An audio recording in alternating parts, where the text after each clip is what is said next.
I'm Silver Pen, and welcome to my third episode of Silver Tales. This is a series where I share original short stories written, voiced, and created by me.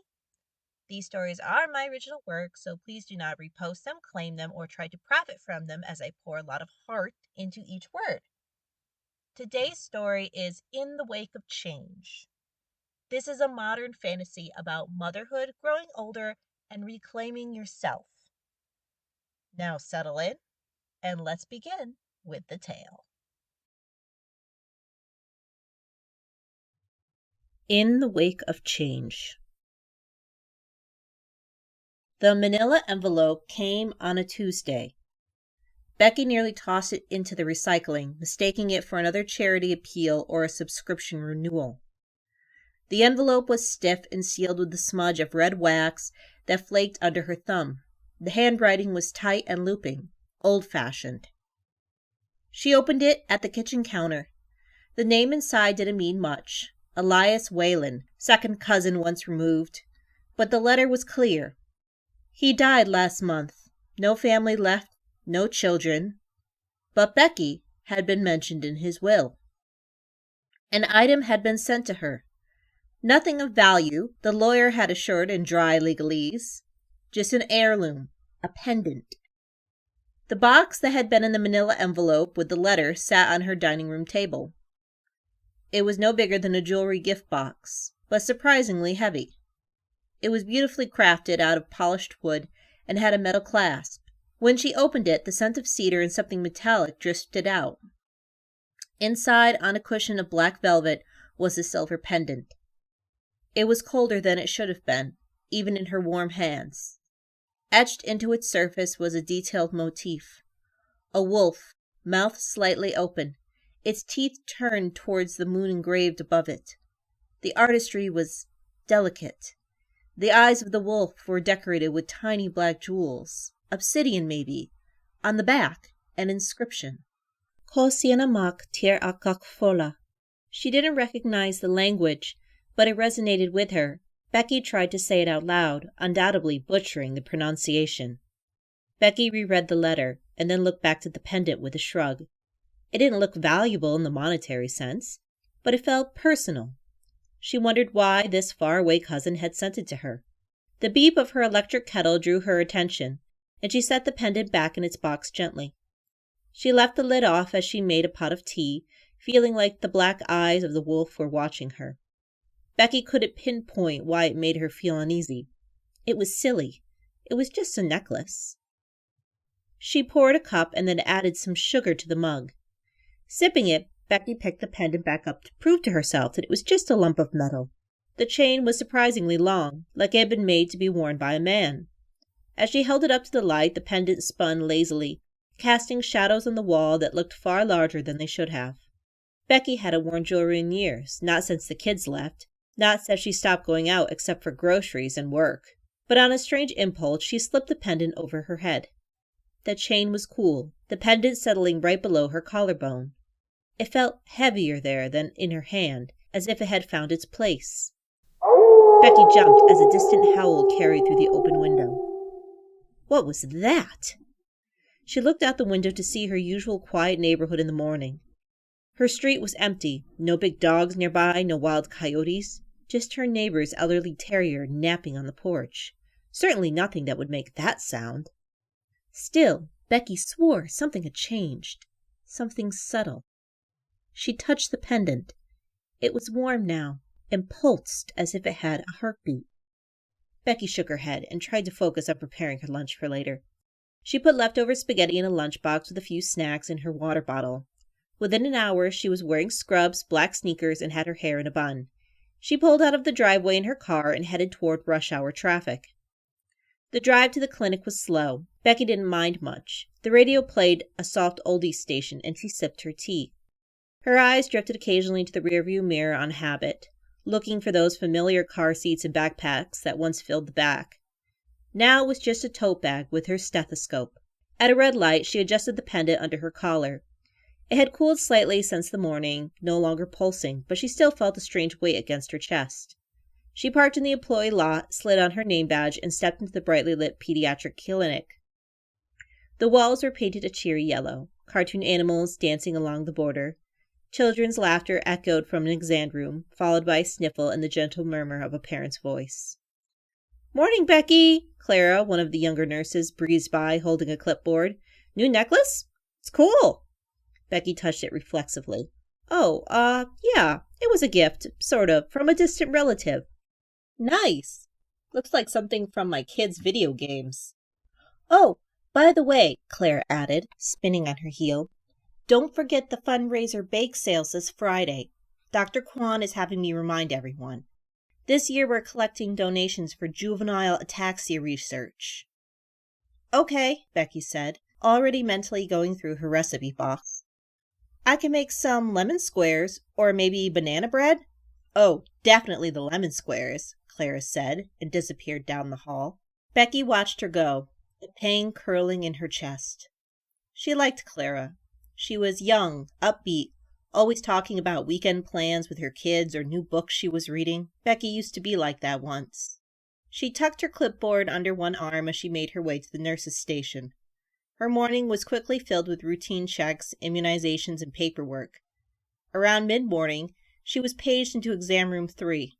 Inside was 6-year-old Hannah, sitting cross-legged on the crinkly paper of the exam table, a stuffed cow clutched in her lap. Her face was blotchy from crying, and her mother sat nearby, looking frazzled. "She was fine this morning," the mother was saying. "Then the rash just popped up out of nowhere." Becky crouched beside the table, keeping her voice soft. "Hey there, Hannah. I love your cow. What's her name?" The girl sniffled and rubbed her nose. "Moo." "Moo," said Becky with a gentle smile. "That's very appropriate. Now I'm going to listen to your heart, okay?" Hannah nodded. "Okay," Becky said. "Here comes the cold part." As she moved the stethoscope to the child's chest, she glanced down. The silver wolf pendant peeked from beneath her collar, and little Hannah's eyes caught it. "I like your necklace. Does it have a name?" the girl asked. Becky blinked. Woof." Hannah giggled, and the sound put both Becky and her mother at ease. By the time Dr. Kwan came in to examine the rash more thoroughly, the little girl had relaxed, even offering Moo for a checkup. Becky gave Moo a tiny pack on the head before slipping out for her next patient. During her lunch break, she sat in the staff lounge picking at her spaghetti. Her phone buzzed with a message from her daughter. "Sorry, Mom. Super busy. Can't call this week. Love you." A few heart emojis softened the sting, but only a little. Becky stared at the screen before texting back, "Okay. Love you too." Her daughter was halfway across the country with a boyfriend, dog, and career. Her son was busy in college over 6 hours away. Becky was incredibly proud of both of them and looked forward to the holidays when they would come home and fill the house with noise. Her daughter's boyfriend had come the last time, and it seemed the relationship was getting serious. She remembered when they were both Hannah's age. They kept her on her toes back then, but their constant energy had also filled her life. Now her home was still, quiet. Most days she wasn't sure what to do with all that silence. The pendant warmed as if sensing her emotions. She reached up, fingers brushing it beneath her scrubs. "It's a weird little thing," she murmured to herself. By the time she got home, the sun had begun to dip below the trees. She kicked off her sneakers, tossed her keys into the ceramic dish by the door, and wandered into the living room. With a tired sigh, Becky pulled an old storage bin from the coat closet. Dust clung to the lid, and the plastic creaked as she opened it. Photo albums, some birthday cards, a few old drawings from the kids when they were small. She flipped one album open and scanned the pages. She flipped past her parents' wedding, pictures of herself as a baby, the childhood dog, Halloween costumes. Then she paused at a black and white photograph that frayed at the edges. A man stood in front of a wooden cabin, a hunting rifle slung against his chest. He looked like someone from another time, with rough clothes and a wild beard. Becky squinted, noticing something against his neck. It was the same wolf motif, clear as day. A scribbled note on the back read, "Elias Whelan, Spring 1952. "Why did you send me this, Elias?" Becky said aloud to the photo. "How did you know me?" That night, Becky fell asleep on the couch with the photo still in her lap and the pendant against her skin. The dream began with moonlight that tripped through towering pines. Becky was low to the ground, her hands in the dirt, and muscles tense with the need to run. A rustle in the bush, and a rabbit darted out. In a moment she was running. Joy and adrenaline in the chase. The rabbit was always just a few feet ahead, leading her through scattered leaves. But she wouldn't give up. She knew these woods, knew every bend and rise in the terrain. She was part of it. Whole. Free. A howl rose in the distance, and it was answered by another, and another. The pack was closing in. Soon bodies raced with her. They cut off the rabbit's escape and backed it into a corner. She leapt, and her jaws closed on it. Becky woke with a sharp gasp. Her heart pounded, and her skin prickled with lingering adrenaline. She sat up on the couch, and the blanket slipped off her lap. A dream. It was so lifelike. Even her legs ached, not like when she was tired from a day at work, but like she truly sprinted for miles. A smell like wet dog and earth hung in the air, and her stomach growled like an animal. She ran a hand down her face and stood. The pendant pressed against her chest, and she rubbed at it absently. With alarm, she noticed the front door was ajar. Becky shuffled towards it and threw on the porch light. The faint glow illuminated the welcome mat, and her breath caught in her throat. Muddy dog tracks. They were easily the size of dinner plates. Too big for a normal dog, and the spacing showed the weight and stride of something large. Becky opened the door and slipped out barefoot. The chill of the night air hit her skin and caused goosebumps. Crickets chirped. The lights from a car in the distance passed by with a soft whoosh. She crouched down, touched the nearest paw print. The mud was still damp. She stood again, staring into the dark yard beyond. Was it her imagination, or were there eyes blinking at her from the neighbor's bushes? Becky quickly went back inside and shut the door. She locked it for good measure and turned on all the lights in the house. She searched it top to bottom, but nothing was amiss. No intruders, nothing stolen. Feeling a little ridiculous now for being so alarmed, she made herself a bowl of cereal for a midnight snack. As she chewed, her mind reasonably came to the conclusion that the tracks must belong to a stray dog, and she probably hadn't closed the door all the way and the wind blew it open. She was stressed. Stress causes weird dreams. With that settled, Becky made her way up the stairs to bed. As she pulled on her nightshirt, she noticed the pendant still resting against her chest. She considered taking it off before bed, but she didn't. It felt wrong to remove it. Instead, she slid under the covers, still wearing it, and fell into dreamless sleep. The next morning dawned with the faint patter of rain against her bedroom window. Becky sat up groggily, thankful it was her day off, and she checked the clock to find she had slept in. She stretched and frowned. At her age, it was common for joints and tendons to pop and ache. But she felt good, rested, comfortable. She went to the bathroom, and that's when she discovered the smudges of dirt on her arms and legs. She hadn't gone outside barefoot, had she? No, just the porch. And why was it on her arms? Becky quickly disrobed and got into the shower. She scrubbed the dirt off once again, trying to reason how it had gotten there, and came up with nothing. Her head feeling foggy with confusion, she went downstairs and started the teapot. Becky tossed some bread in the toaster and walked back out to the living room to turn on the TV. She spotted the photo of Elias lying on the floor next to the throw blanket from the night before. She picked it up and studied his face. There was something distant in his eyes, like he'd lived through trials Becky could only imagine. And where was this taken? Some cabin in the woods? Last she knew, her family hadn't been much for camping. She flipped the photo over again. Spring 1952. She frowned and got her cell phone. Becky dialed her mother's number and sat on the couch with a fresh brewed cup of tea. Her fingers fiddled with the pendant still at her throat absently. 2 years ago, when Becky's father passed away, her mother had sold the family home and moved into a small condo. The phone rang for quite a while, but Becky was patient. No doubt her mother had been up for hours, but it would take her a minute to disengage from the television and shuffle to the old landline in the kitchen. "Hello?" her mother said when she finally picked up. "Hi, Mom," Becky said. "What is it?" her mother asked, already suspicious.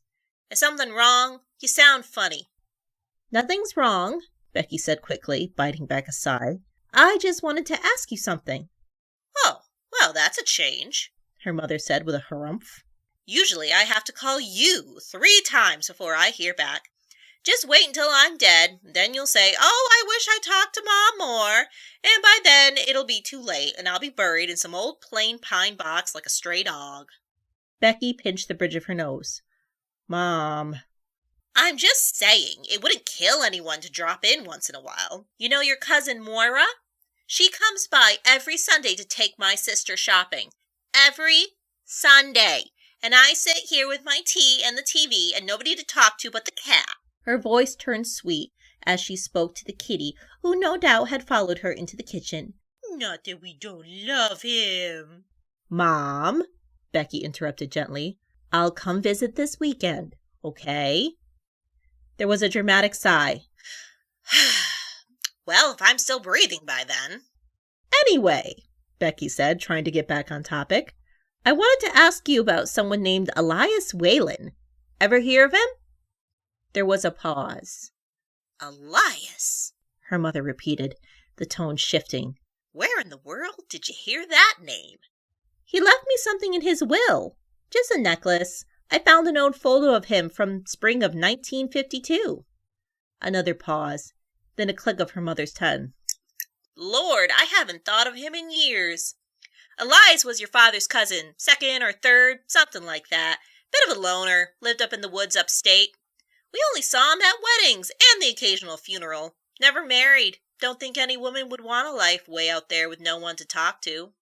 "What was he like?" Becky asked, sipping her coffee. "Well," her mother's voice dropped slightly, as if preparing for a proper tale. "Strange. Not bad strange, mind you. Just different. Quiet. Didn't like cities. Hated the telephone.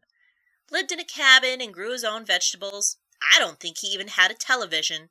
Which is a shame, because he missed the moon landing and the royal wedding." She paused. "But he was kind. Always good with kids. You were probably too little to remember, but when you were around 2, you wandered off in the middle of a picnic," her mother said. "I did?" Becky said, having never heard this story. "Oh, I was frantic. We'd set up a playpen and you'd figured out how to get out of it. We were at the state park and it was just miles of woods.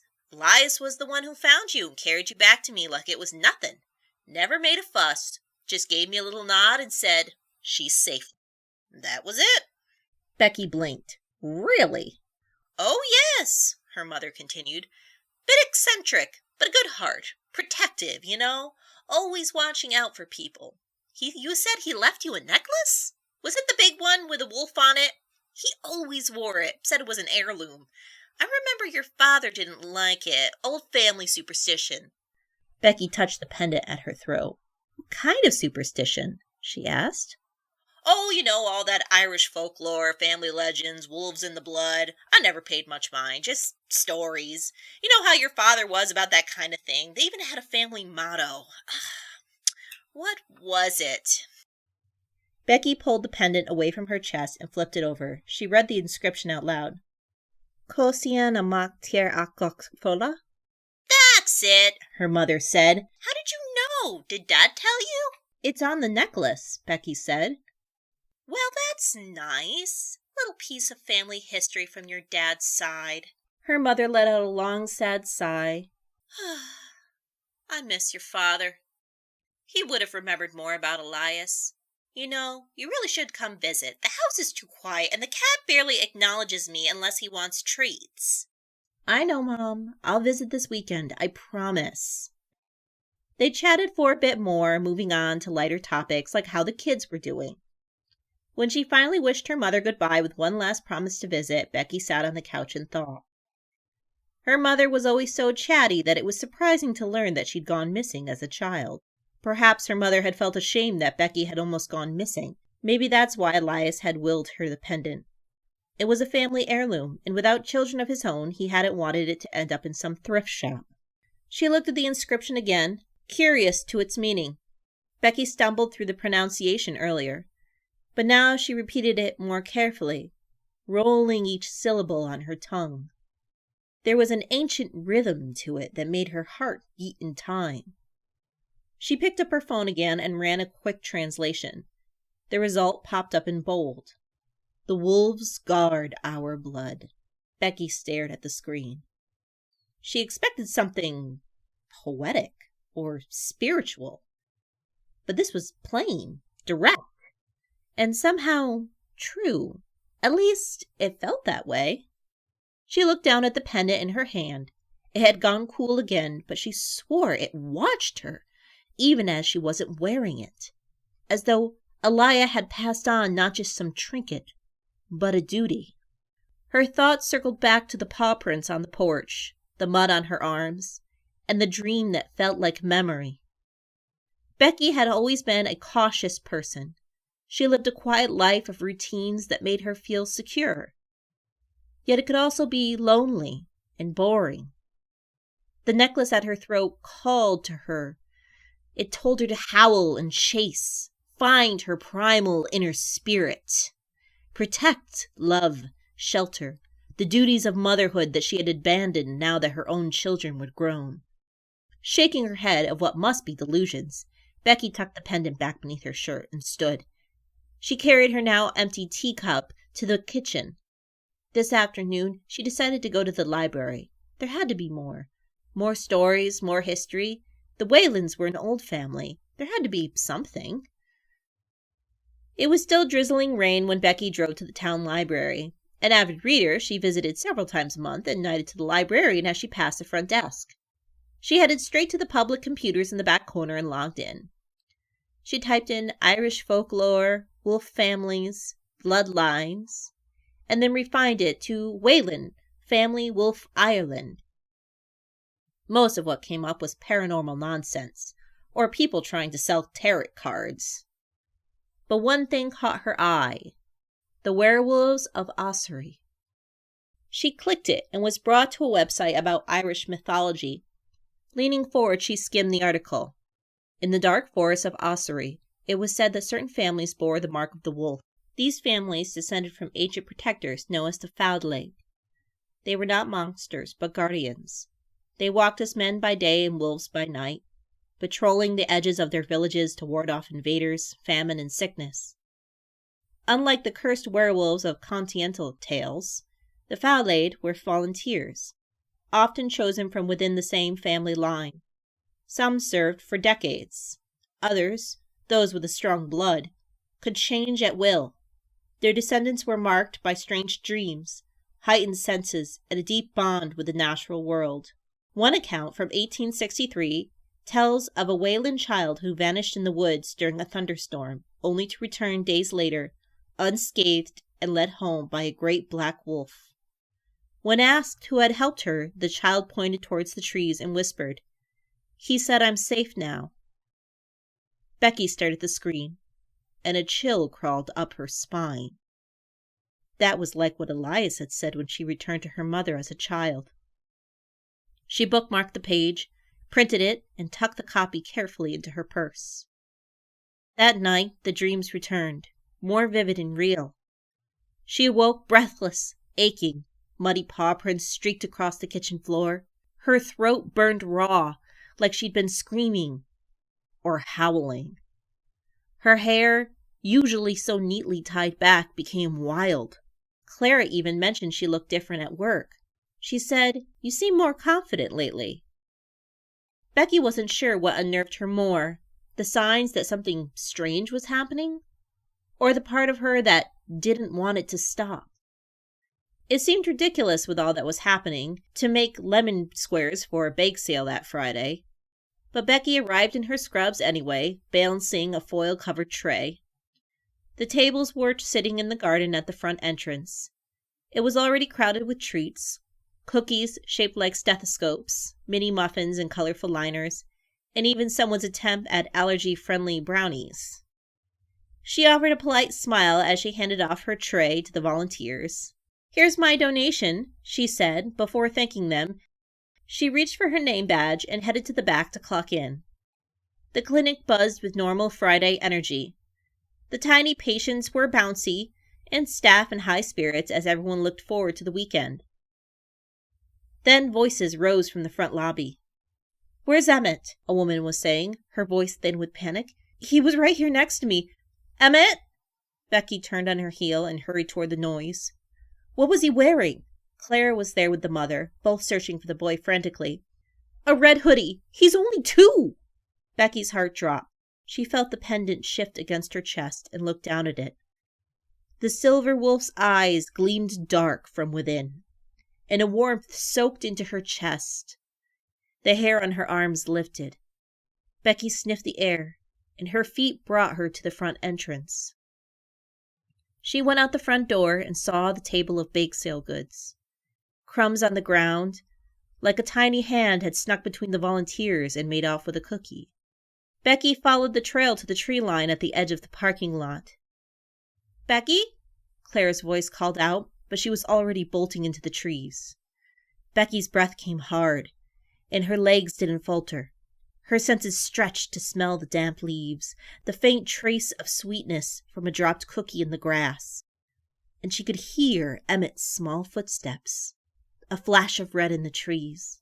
The boy turned just as his sneakers slipped on a root. He fell hard and began to cry. She was there in seconds. Becky dropped to her knees and scooped him up. "You're okay," she whispered, breathless as she cradled the child and carried him back toward the clinic. A crowd had formed as nurses and other parents had all helped in the search. Becky made a beeline for Emmett's mother and placed him in her outstretched arms. "He's safe now," Becky said to her. Now that the drama was over, everyone tripled back inside, murmuring their relief that the boy was found quickly. Clara lingered a few seconds longer near the garden path, frowning at something in the dirt. Large paw prints. Far too large for a person, too heavy for a dog. They trailed from the tree line to the edge of the sidewalk, and then vanished where Becky had emerged with the little boy. She shook her head, murmuring, "Weird." Inside, Becky washed her hands in the staff bathroom. Her cheeks were flushed, her scrubs smeared with dirt, but she felt stronger than she had in years. In the mirror, her reflection looked back at her. She looked the same, but there was something in the way she stood now, something in the set of her shoulders. She touched the wolf pendant resting against her chest, and the metal was calm. But she wasn't. She wasn't the same woman who had received a strange envelope in the mail.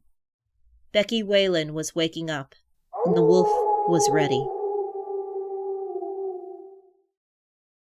From my pen to your ears, thanks for joining me for this reading of Silver Tales.